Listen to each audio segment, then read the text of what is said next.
ஒரு கார்த்திகை மாத கருக்கிருட்டு. செங்கல்பட்டிலிருந்து படப்பிடிப்பை முடித்துக்கொண்டு எம்ஜிஆர் அவர்கள் நடுநிசி 12 மணி வாக்கில் காரில் வந்து கொண்டிருக்கிறார். கண் விழித்தவாறே தனது காரில் எம்ஜிஆர் அவர்கள் வந்து கொண்டிருந்த பொழுது வழியில் போலீஸ் உடையில் நின்ற ஒருவரை பார்க்கிறார். எம்ஜிஆர் அவர்களின் கார் அவரை கடந்து செல்கின்ற போது எம்ஜிஆர் அவர்களின் நெஞ்சில் பொறி தட்டுகிறது. ஆள் நடமாட்டமே இல்லாத இந்த அர்த்த ராத்திரியில் அந்த போலீஸ்காரர் பஸ்ஸுக்காக காத்து நிற்கிறார் என்பதை எம்ஜிஆர் அவர்கள் புரிந்து கொள்கிறார். உடனே தனது டிரைவரிடம் காரை நிறுத்த சொல்கிறார் எம்ஜிஆர். கார் பின்னோக்கி வருகிறது. போலீஸ்காரரின் அருகில் காரை நிறுத்தி கதவை திறந்து ஏறுங்கள், எங்கே போக வேண்டும் என்கிறார் எம்ஜிஆர். பரவாயில்லை, நான் பஸ்ஸிலே வந்து விடுகிறேன் என்கிறார் அந்த போலீஸ்காரர். நேரமாகிவிட்டது, இனி இந்த ரூட்டில் பஸ் கிடையாது, ஏறிக்கொள்ளுங்கள் என்று எம்ஜிஆர் அவர்கள் வலுக்கட்டாயம் செய்ய போலீஸ்காரர் வேண்டா வெறுப்பாக ஏறுகிறார். காரின் உள்ளே லைட் போட்டு சாப்பிட்டீங்களா என்று கேட்டுக்கொண்டே தனது சீட்டுக்கு பின்னால் இருந்த பிஸ்கெட் பழங்களை எடுத்து கொடுக்கிறார் எம்ஜிஆர். இப்படி ஓசியில் பயணம் செய்வதே எனக்கு உடன்பாடில்லை. இன்னும் நீங்கள் உண்ண சொல்லி வேறு என்னை இழிவுபடுத்தாதீர்கள் என்று போலீஸ்காரர் மறுக்கிறார். எம்ஜிஆர் அவர்கள் பூரிக்கிறார். இருப்பவனிலிருந்து இல்லாதவன் வரை படித்து பதவியில் இருக்கும் எத்தனையோ பேர் எனக்கு அது வேண்டும் இது வேண்டும் என்று எம்ஜிஆர் அவர்களிடம் வேண்டியதை பெற்று செல்கிறார்கள். ஆனால் சாதாரண பொறுப்பில் இருக்கும் இந்த போலீஸ்காரரின் நேர்மை எம்ஜிஆர் அவர்களை மெய்சிலிர்க்க வைத்துவிட்டது. எம்ஜிஆர் அவர்களின் கார் கத தூரத்தில் வந்து கொண்டிருந்தாலும் காரின் நிறத்தையும் ஒளியையும் மனம் கமலும் ஓடிக்கான் வாசனையையும் வைத்து இது எம்ஜிஆர் அவர்களின் கார் என்றும் கார் சென்ற தடத்தை தொட்டு வணங்குகின்ற அளவுக்கு புகழுடன் திகழ்ந்த நேரம் அது. அரை மணி நேரம் கார் சென்று கொண்டிருக்கிறது. ஆனால் அதுவரை எம்ஜிஆர் அவர்களை பற்றி பெரிதாக போற்றி புகழ்ந்து பேசாமல் அந்த போலீஸ்காரர் வந்ததே புரட்சித் தலைவர் எம்ஜிஆர் அவர்களுக்கு அந்த போலீஸ்காரர் மீது மரியாதையை கூடுதலாக்கியது. நான் தான் எம்ஜிஆர் என்கிறார் எம்ஜிஆர். கேள்விப்பட்டிருக்கிறேன் என்கிறார் அந்த போலீஸ்காரர். பொன்மனச்செம்மல் எம்ஜிஆர் அவர்களின் முகத்தில் கோபம் இல்லை, பதிலுக்கு பொன்முறுவல் மலர்கிறது. என் படங்களை பார்த்து இருக்கிறீர்களா என்று கேட்கிறார் எம்ஜிஆர். நான் சினிமாவே பார்ப்பதில்லை என்கிறார் அந்த போலீஸ்காரர்.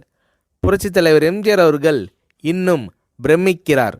இப்போது கார் சத்தத்தை தவிர ஒரே நிசப்தம். போலீஸ்காரர் தனது வீட்டிற்கு 1/2 கிலோமீட்டர் தூரத்திற்கு முன்பே காரை நிறுத்த சொல்லி இங்கேயே இறங்கிக் கொள்கிறேன் என்கிறார். ஏன், நீங்கள் குறிப்பிட்ட அந்த விலாசம் இன்னும் 1/2 கிலோமீட்டர் தூரம் இருக்கிறதே என்கிறார் எம்ஜிஆர். சாதாரண போலீஸ் உத்தியோகத்தில் இருக்கும் நான் காரில் வந்து இறங்கினால் என் வீட்டிற்கு அருகில் உள்ளவர்கள் என்னை தவறாக நினைத்து கொள்வார்கள். இதுவரை இப்படி நான் யார் காரிலும் ஓசியில் வந்து பழக்கமில்லை. நீங்கள் இவ்வளவு தூரம் செய்த உதவிக்கு நன்றி என்கிறார் அந்த போலீஸ்காரர். புரட்சித் தலைவர் எம்ஜிஆர் அவர்கள் அதற்கு மேல் எதுவும் பேசவில்லை. அவர் எந்த போலீஸ் ஸ்டேஷனில் பணிபுரிகிறார் என்பதை மட்டும் கேட்டு தெரிந்து கொண்டு கிளம்புகிறார். அடுத்த நாள் செங்கல்பட்டு போலீஸ் ஸ்டேஷனுக்கு ஃபோன் செய்து நான் எம்ஜிஆர் பேசுகிறேன் என்கிறார் எம்ஜிஆர். ஃபோனை எடுத்த டிஎஸ்பி உதறலோடும் உற்சாகத்தோடும் தலைவரே வணக்கம் என்கிறார். இரவு சந்தித்த போலீஸ்காரரை பற்றி விசாரிக்கிறார் எம்ஜிஆர். அந்த டிஎஸ்பி சொல்கிறார், நீங்கள் குறிப்பிடும் அவர் இன்று விடுப்பில் இருக்கிறார். அவர் கையூட்டு வாங்காதவர், கடமை தவறாதவர், காவல்துறையின் நேர்மைக்கு இவரே இலக்கணம். வெற்றிலை பாக்கு, பீடி, சிகரெட் போன்ற போதை வஸ்துக்கள், நாடகம், சினிமா போன்ற பொழுதுபோக்கு அம்சங்களையெல்லாம் இவர் அறியாதவர். கல்யாண வயதில் உள்ள 3 பெண்களையும் கரை சேர்க்க முடியாமல் கஷ்டத்தில் இருக்கிறார் என்கின்ற விபரம் டிஎஸ்பியால் எம்ஜிஆர் அவர்களுக்கு சொல்லப்படுகிறது. அவரை நாளை என் தோட்டத்திற்கு வர சொல்லுங்கள் என்கிறார் எம்ஜிஆர். கேட்டுக்கொண்ட டிஎஸ்பி, உங்களோடு ஃபோனில் ஆளுக்கு ஒரு வார்த்தை பேச இன்ஸ்பெக்டர், சப் இன்ஸ்பெக்டர் உட்பட எல்லோரும் ஆசைப்படுகிறார்கள். ஃபோனை அவர்களிடம் கொடுக்கலாமா என்கிறார். எம்ஜிஆர் அவர்கள் கொடுங்கள் என்கிறார். பேசுகிறார்.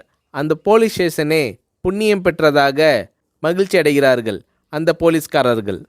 மறுநாள் அந்த போலீஸ்காரர் ராமவரம் தோட்டத்திற்கு அழைத்து வரப்படுகிறார். அவரிடம் பேப்பரில் மடித்த பெரிய பணக்கட்டை கொடுத்து, இதை வைத்து உங்கள் பெண்களின் கல்யாணத்தை நடத்துங்கள் என்கிறார் எம்ஜிஆர். போலீஸ்காரர் மறுக்கிறார். நான் ஏதாவது உங்களிடம் காரியமாற்ற சொல்லி அதற்காக கொடுத்தால் அது தவறு. என்னால் ஆக வேண்டியது உங்களுக்கும், உங்களால் ஆக வேண்டியது எனக்கும் எதுவும் இல்லை. நான் உங்கள் கூட பிறந்த ஒரு சகோதரனாக நினைத்து கொடுக்கிறேன், பெற்றுக்கொள்ளுங்கள் என்று சொன்ன பிறகு கேட்டும் கூட கிள்ளி கொடுக்காத கனவான்கள் வாழும் இந்த உலகில் ரோட்டில் நின்றவனை அழைத்து சென்று அள்ளி கொடுத்த எம்ஜிஆர் அவர்களின் கருணையில் நெகிழ்ந்து போய் பெற்றுக்கொள்கிறார் அந்த போலீஸ்காரர். பிறகு ஒரு தேதியில் புரட்சித் தலைவர் எம்ஜிஆர் அவர்களே சென்று அந்த போலீஸ்காரரின் 3 பெண்களின் திருமணத்தையும் நடத்தி வைத்து வாழ்த்தி இருக்கிறார்.